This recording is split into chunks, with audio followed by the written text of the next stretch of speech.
સૌ પ્રથમ તો બધા જ બાળકોને મારા જય સ્વામિનારાયણ. બધા જ બાળકો એકદમ મજામાં હશો અને આ બધા જ બાળકોનું હું સ્વામિનારાયણ ગુરુકુળ વિદ્યાલય તરફથી બધાનું હાર્દિક સ્વાગત કરું છું. તો બાળકો, તમને બધાને ખ્યાલ છે કે ભાઈ ચેપ્ટર નંબર 1 આમ જોવા જઈએ તો પૂરું થઈ ગયું છે, બરાબર છે.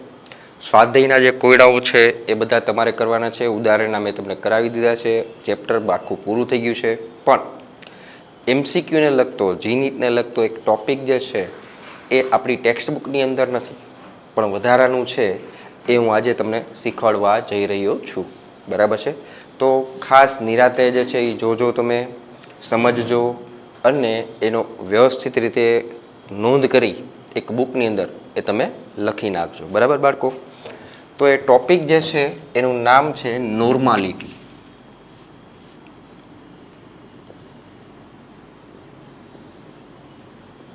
કેપિટલ એન વડે દર્શાવાય. આ એક સાંદ્રતાનો એકમ જ છે નોર્માલિટી. નોર્માલિટીને બીજું તમે કયા નામથી ઓળખી શકશો તો કે સપ્રમાણતા. સપ્રમાણતા અથવા નોર્માલિટી છે શું? તો કે 1 લિટર દ્રાવણમાં ઓગાળેલા અથવા દ્રાવ્ય થયેલા પદાર્થના તુલ્ય ભાર જેટલો જથ્થો હોય તો એને કહેવાય નોર્માલિટી. પાછું એકવાર કહું છું બાળકો, 1 લિટર દ્રાવણમાં ઓગાળેલા અથવા દ્રાવ્ય થયેલા પદાર્થના તુલ્ય ભાર અથવા તુલ્ય દળ જેટલો જથ્થો હોય તો એને તમે કહી શકો છો નોર્માલિટી. સો નોર્માલિટીની વ્યાખ્યા આપી હોય તો આપી શકાય કે 1 લિટર દ્રાવણમાં ઓગાળેલા અથવા દ્રાવ્ય થયેલા પદાર્થના તુલ્ય દળ જેટલો જથ્થો.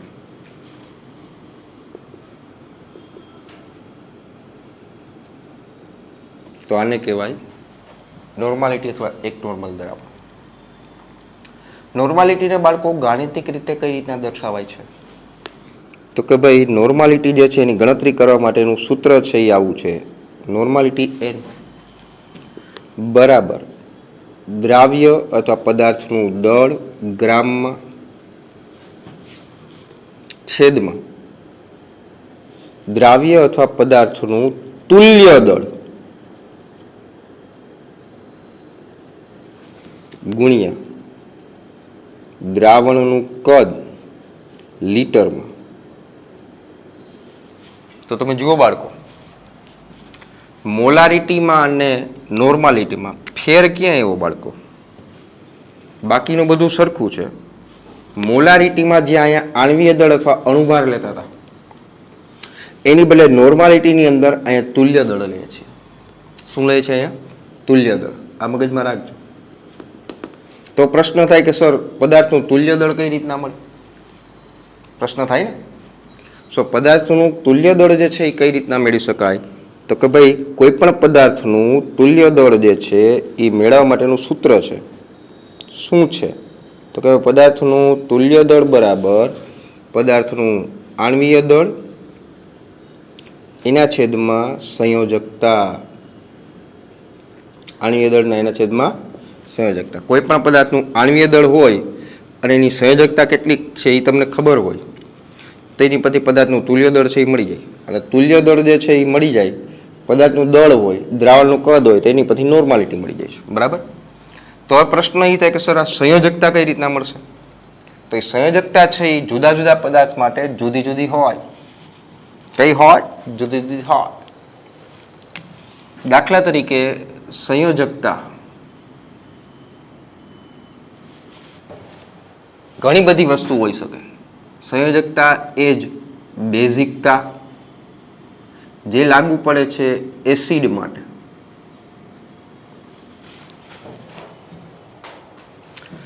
સંયોજકતા એ જ એસિડિકતા જે લાગુ પડે છે બેઝ માટે.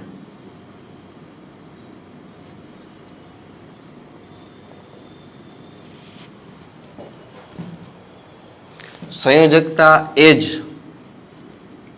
ક્ષારનો વીજભાર અથવા આયનનો વીજભાર, આયનોનો વીજભાર જે લાગુ પડે છે ક્ષાર માટે, અને સંયોજકતા એ જ ઇલેક્ટ્રોન્સની સંખ્યામાં થતો ફેરફાર.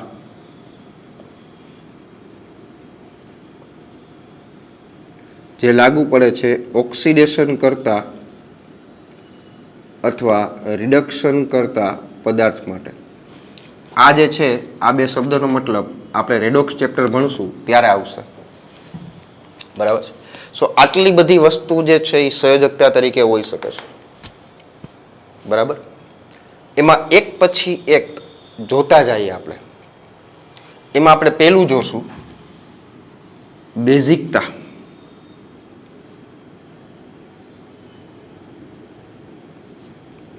બેઝિકતા એ જ સંયોજકતા, પણ એ શેના માટે લાગુ પડે છે? તો કે એસિડ માટે. સમજો. બેઝિકતા એટલે શું? તો કે એસિડના એક અણુમાંથી છૂટા પડતા H+ આયનની સંખ્યા. પાછું એક રિપીટ કરું છું. એસિડના એક અણુમાંથી છૂટા પડતા H+ આયનની સંખ્યા, તો એને કહેવાય એસિડની બેઝિકતા. એસિડના એક અણુમાંથી છૂટા પડતા H+ આયનની સંખ્યા. ઉદાહરણ પણ આપીશ. દાખલા તરીકે હું એમ કહું કે આપણી પાસે HCl એસિડ છે, તો HCl માંથી છૂટું શું પડે? તો કે H+ અને Cl-. કેટલા H+ છૂટા પડ્યા એસિડમાંથી? તો કે 1. તો આની સંયોજકતા અથવા એની બેઝિકતા એ 1 થાય. કેમ? તો કે એક જ H+ છૂટો પડે છે. દાખલા તરીકે HNO3, તો આમાંથી આમ છૂટું પડાય એનો H+ અને NO3-. કેટલા H+ છૂટા પડ્યા? તો કે 1. સો આની સંયોજકતા અથવા બેઝિકતા 1 જ થાય. દાખલા તરીકે હું એમ કહું કે H2SO4, તો આમાંથી કેમ છૂટું પડશે? તો કે આમાં 2 હાઇડ્રોજન્સ. જો આમાંથી છૂટું પડશે 2H+ અને SO4-2. કેટલા H+ છૂટા પડ્યા? તો કે 2. સો આની સંયોજકતા થશે 2. કેટલા થશે? 2. દાખલા તરીકે ઓક્ઝેલિક એસિડ H2C2O4, તો આમાંથી 2 H+ છૂટા પડે અને C2O4-2, તો આની સંયોજકતા થશે 2. કેમ? તો કે 2 H+ છૂટા પડ્યા છે. ખબર પડી?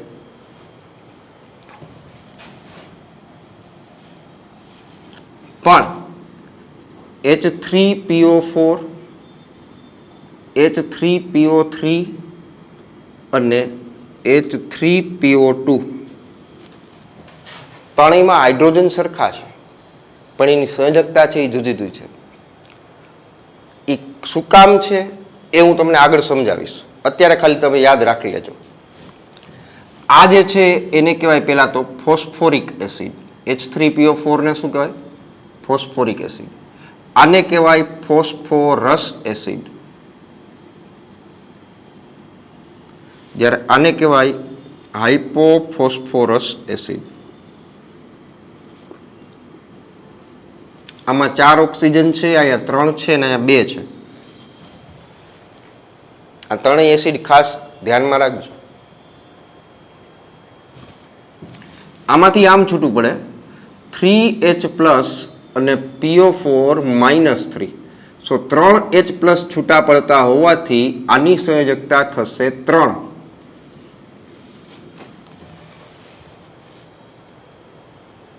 કેટલી થશે? 3.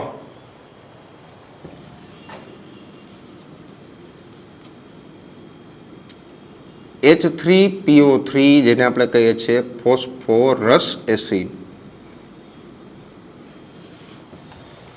આમાંથી બાળકો આમ છૂટું પડે. કેમ? 2H+ અને HPO3-2. 2+ તો 2-. આ વીજભાર સંતુલિત થવો જોઈએ. 3 હાઇડ્રોજન, 1 ફોસ્ફરસ અને 3 ઓક્સિજન. થઈ ગયું બેલેન્સ. H+ કેટલા છૂટા પડે છે આમાં? તો કે 2. સો આની સંયોજકતા અથવા બેઝિકતા થશે 2. જોજો હાઇડ્રોજન 3 છે. છતાંય બેઝિકતા અથવા સંયોજકતા 2 છે. જ્યારે H3PO2 ની અંદર આમ છૂટું પડાય H+ અને H2PO2 -1. અહીંયા 3 હાઇડ્રોજન હોવા છતાં બી અહીંયા એક જ H+ છૂટો પડે છે, એટલા માટે આની સંયોજકતા અથવા બેઝિકતા થશે 1. સો H3PO4 ની સંયોજકતા થાય છે 3, H3PO3 ની સંયોજકતા થાય છે 2 અને H3PO2 ની સંયોજકતા થાય છે 1. એટલે જ્યારે ક્યારેય પણ અહીંયા આવો એસિડ દેખાય ત્યારે તમારે ઓક્સિજન કેટલા છે જોવાનું. અહીંયા 4 છે, અહીંયા 3 છે અને આ 2 છે. ડાયરેક્ટ એમને 3 મૂકી નહીં દેતા. Phosphoric acid, phosphorous acid, hypophosphorous acid. શું કામ આવું છે અત્યારે તમારે નથી સમજવું, પણ અત્યારે જે છે એ યાદ રાખી લેજો. બરાબર? સો આ પહેલું હજી આપણે જોયું કે સંયોજકતા એ બેઝિકતા એ કોના માટે, તો કે એસિડ માટે. એ શું છે તો કે એસિડના એક અણુમાંથી છૂટા પડતા H+ આયનની સંખ્યા. જેટલા H+ છૂટા પડે એ પ્રમાણેની સંખ્યા એ જ એની સંયોજકતા. ટેક્સ્ટ બુકમાં આ બધી વસ્તુ તમને નથી આપેલી. નોર્માલિટીનો ટોપિક જ અત્યારે નથી આપેલો, પણ MCQ પૂછાય છે.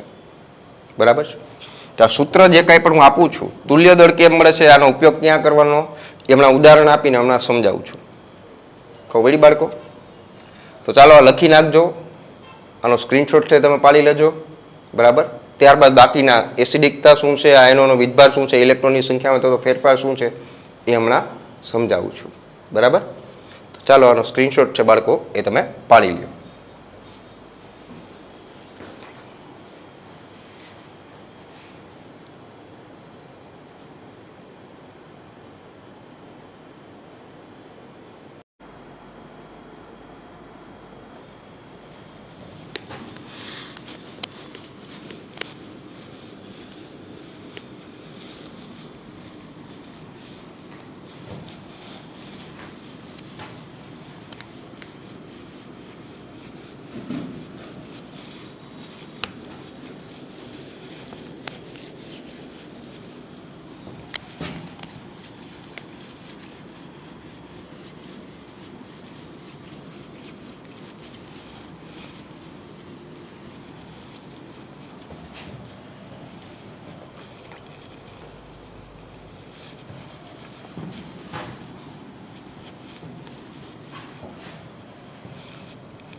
બાળકો આ સૂત્ર જે છે એ આપણા માટે અગત્યનું છે. કયું તો કે ભાઈ પદાર્થનું તુલ્ય દળ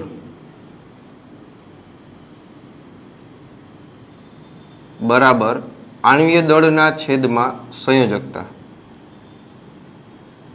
તો બાળકો હું એમ કહી શકું કે જ્યારે ક્યારેય પણ સંયોજકતાની કિંમત જે છે એ 1 હોય, નીચેની કિંમત 1 હોય, તો જે પદાર્થનું તુલ્ય દળ હોય એ જેનું આણ્વીય દળ થાય.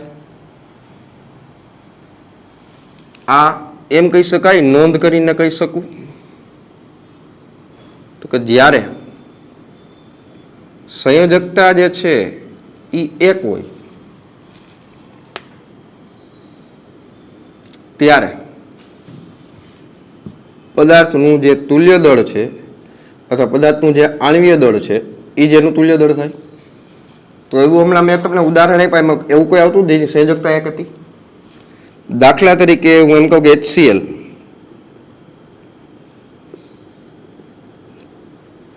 HNO3,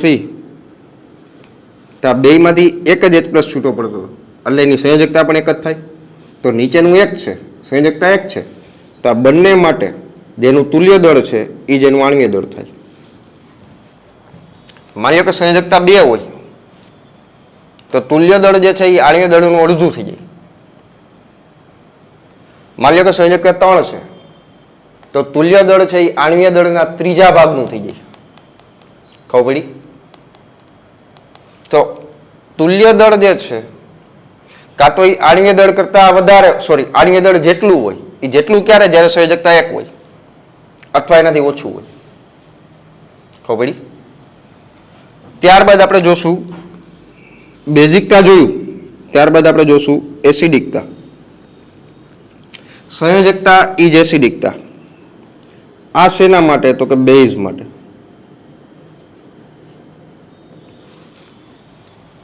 એટલે શું તો કે બેઝના એક અણુમાંથી છૂટા પડતા OH માઇનસ આયનની સંખ્યા, એને તમે કહી શકો છો એની એસિડિકતા.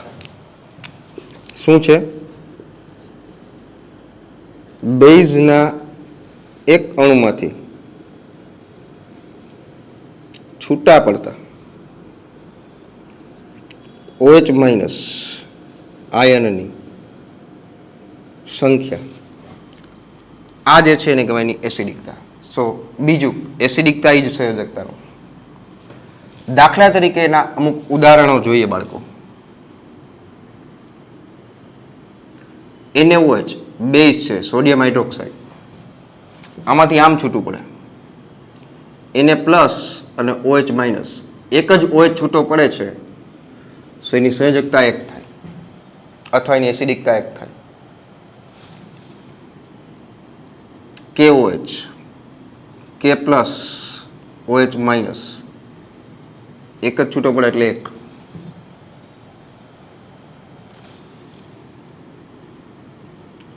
BaOH twice, Ba2 plus, 2 OH છે, સો અહીંયાથી 2 OH માઇનસ, 2 છૂટા પડ્યા તો સંયોજકતા 2. CaOH ટ્વાઇસ, Ca2 પ્લસ અને 2 OH માઇનસ, સંયોજકતા 2. AlOH thrice, aluminium hydroxide, Al3 plus, 3 OH minus, 3 OH, so સંયોજકતા 3. ખબર બાળકો? તો પડી ગયો. તો અહીંયા સંયોજકતા 1 છે આ બંને માટે. તો આ બંને માટે જેનું આણ્વીય દળ છે એ જ એનું તુલ્ય દળ થાય.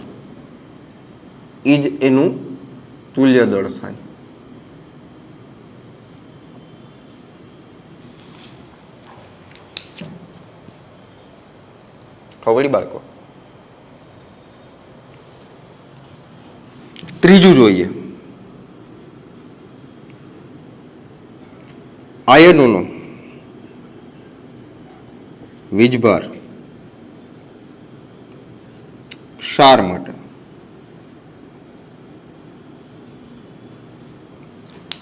પેલું સંયોજકતા એ જોયું આપણે બેઝિકતા, જે એસિડ માટે લાગુ પડતું. બીજું સંયોજકતા જોયું બેઝ માટે લાગુ પડતું, સંયોજકતા એ જ એસિડિકતા. અને ત્રીજું જોશું કે કોઈ પણ ક્ષાર આપ્યો હોય તો જે આયનોનો વીજભાર જે હોય એ જેની સંયોજકતા થાય.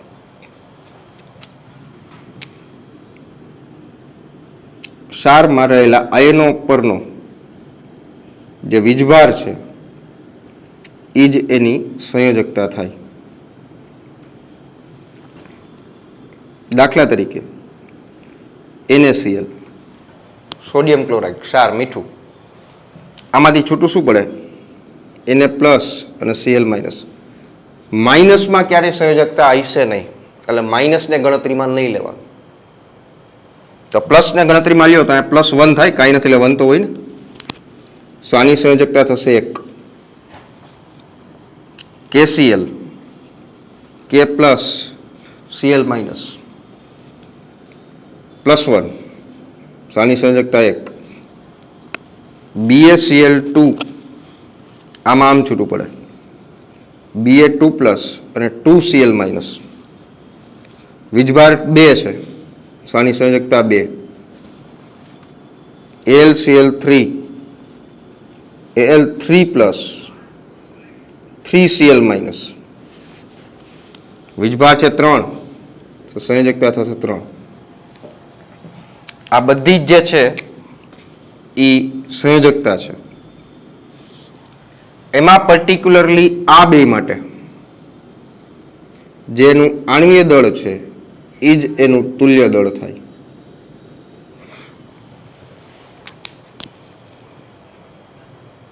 ખ્યાલ આવી ગયો બાળકો? અને ચોથું જે છે, ચોથું તમારે થોડુંક યાદ રાખવું જોશે. ઇલેક્ટ્રોનની સંખ્યામાં થતો ફેરફાર એ જ સંયોજકતા શેના માટે? તો કે ઓક્સિડેશન કરતા અને રિડક્શન કરતા માટે.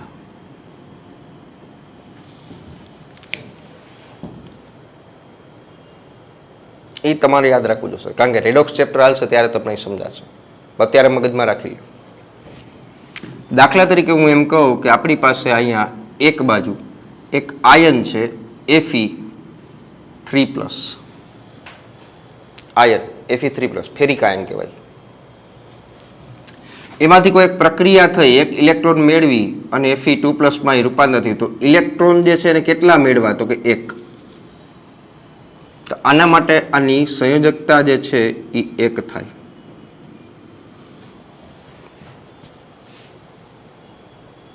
દાખલા તરીકે આપણી પાસે કોઈ એક આયન છે જેનો ઓક્સિડેશન વીજભાર છે Mn+7, એમાંથી 5 ઇલેક્ટ્રોન મેળવીને અહીંથી તમને મળે છે Mn2+. તો અહીં ઇલેક્ટ્રોન 5 જે છે તો અહીંયા એની સંયોજકતા થશે 5.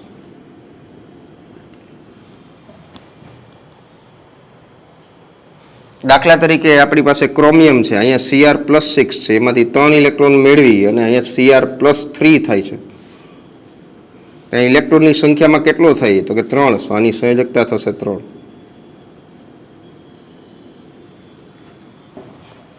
તો એ ક્યારે લાગુ પડે? ઓક્સિડેશન કરતા રિડક્શન કરતા હોય ત્યારે, જે આપણે આગળ આવશે. ખ્યાલ આવી ગયો પડે? તો સંયોજકતા 4 વસ્તુ હોય. પેલું એસિડ માટે બેઝિકતા, બીજું બેઝ માટે એસિડિકતા, ત્રીજું ક્ષાર માટે આયનોનો વીજભાર, અને ચોથું ઇલેક્ટ્રોનની સંખ્યામાં થતો ફેરફાર. ત્યારબાદ નોર્માલિટી અને મોલારિટી, આ બંને વચ્ચે પણ સંબંધ છે. શું છે એ હમણાં આગળ કહું છું. એ પહેલા આ તમે આ બધું લખેલું જે છે એ લખી નાખો. ત્યારબાદ આપણે અમુક આના ઉદાહરણ પણ જોશું. સ્ક્રીનશોટ પાડી લો બાળકો.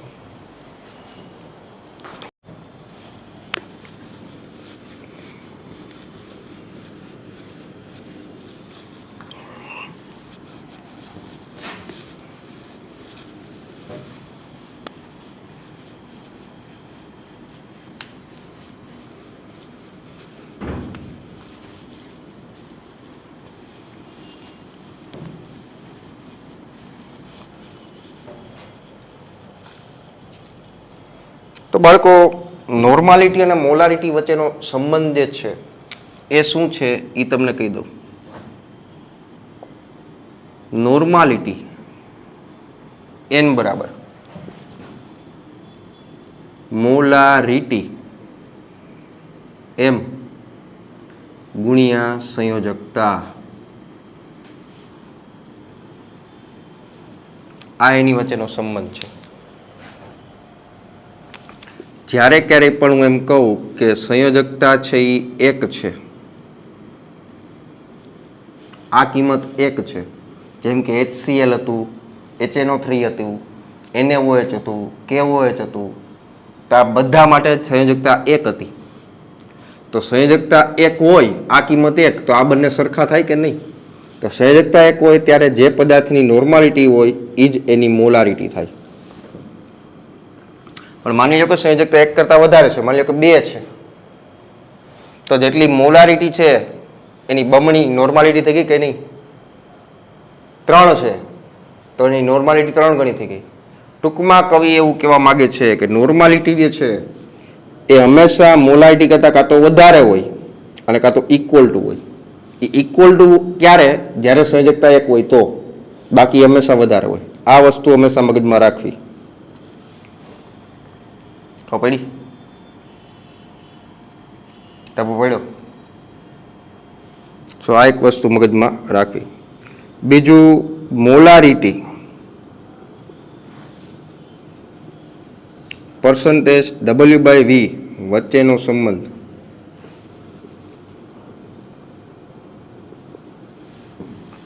ઈ આવો છે, મોલારિટી કેપિટલ M બરાબર પર્સન્ટેજ W/V ગુણ્યા ઘનતા ગુણ્યા 10 છેદમાં પદાર્થ અથવા દ્રાવ્યનો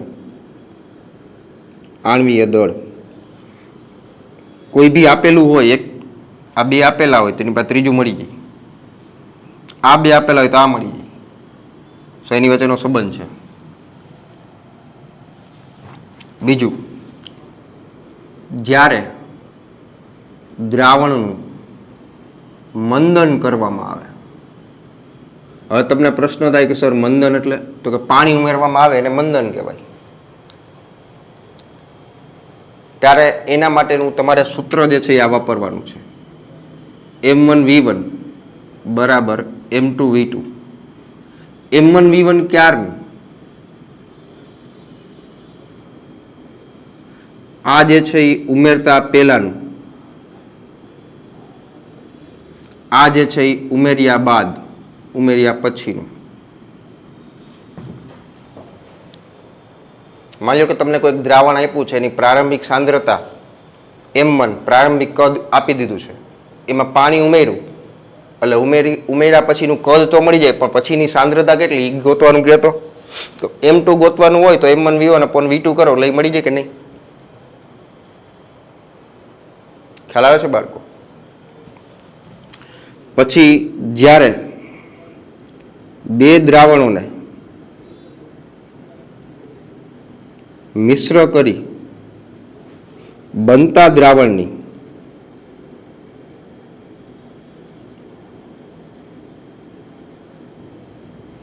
મોલારિટી મેળવવી હોય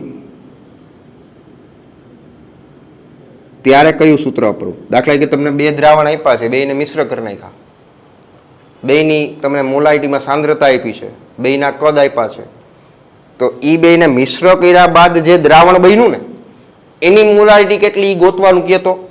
તો એના માટેનું સૂત્ર આ છે, M1V1 plus M2V2 it gives M3V3. આની પરથી જે બનતું દ્રાવણની સાંદ્રતા મોલારિટીમાં ગોતીએ તો આને આમ મેળવાય. સો ધેરફોર M3 બરાબર M1V1 પ્લસ M2V2 એના છેદમાં V3. આ નામ લઈ ગયા. આ રીતના એનું મેળવી શકો છો. ખ્યાલ આવી ગયો બાળકો? બીજું કદાચ મેં તમને કીધું છે, આ મગજમાં રાખજો, મોલારિટી કેપિટલ M એ હંમેશા વધારે સાંદ્ર દ્રાવણ હોય મોલાલિટી કરતા.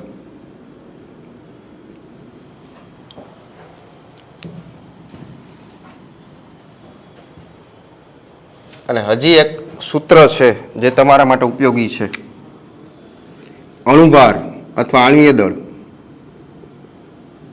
બરાબર 2 ગુણ્યા બાષ્પ ઘનતા. કોઈ પદાર્થની બાષ્પ ઘનતા આપેલી હોય અને એનું આણ્વીય દળ ગોતવાનું કે, અથવા પદાર્થ આપેલો હોય એનું આણ્વીય દળ તમને ખબર હોય તેની બાષ્પ ઘનતા જે છે એ મળી જાય. તો એ આ રીતના તમને મળશે. સો આટલા ચેપ્ટરની અંદર વધારાના સૂત્રો જે છે, નોર્માલિટી શું છે એ મેં તમને સમજાવ્યું, એનો મોલારિટી સાથે શું સંબંધ છે એ તમને સમજાવ્યું, તુલ્ય દળ કોને કહેવાય એ તમને કીધું, કઈ રીતના મળે એ પણ તમને કીધું. બરાબર છે? ક્યારે નોર્માલિટી અને મોલારિટી સરખી થાય, ક્યારે તુલ્ય દળ અને આણ્વીય દળ સરખું થાય, આ બધી વસ્તુ મેં તમને સમજાવી છે. આ બધા મુદ્દાઓ એવા છે કે જે તમારી ટેક્સ્ટ બુકની અંદર આપેલા નથી, પણ MCQ માટે, JEE, નીટ, ગુજકેટ એ બધા માટે આ ઉપયોગી છે. બરાબર છે? તમે MCQ સોલ્વ કરશો એમાં આવા સૂત્રો જે છે એ આવશે, ત્યારે તમને ખબર પડશે કે સરે આ બધું કરાવ્યું છે અમને, નહીંતર તમને બધું નવું નવું લાગે. બરાબર? તો ચાલો બાળકો, અહીંયા સુધી આજે રાખીએ છીએ. આજનો જે લેક્ચર જે છે બહુ એટલે બહુ તમારા માટે ખૂબ જ ઉપયોગી છે, કારણ કે જે કાંઈ પણ બી આજે મેં કરાવ્યું છે, જે કાંઈ પણ સૂત્ર વધારાના લખાવ્યા એ કશું જ તમારી ટેક્સ્ટ બુકમાં આપેલું નથી. તો બધી વસ્તુની તમે નોંધ જે છે એ ખાસ કરી લેજો. બરાબર છે? આ બધું જે છે એ તમારે MCQની ગણતરી કરવા માટે MCQમાં ઉપયોગી થવાનું છે. તો બસ બાળકો, આજે અહીંયા સુધી રાખીએ છીએ. બધા જ બાળકોને ફરી પાછા મારા જય સ્વામિનારાયણ. આનો સ્ક્રીનશોટ છે એ તમે પાડી લો.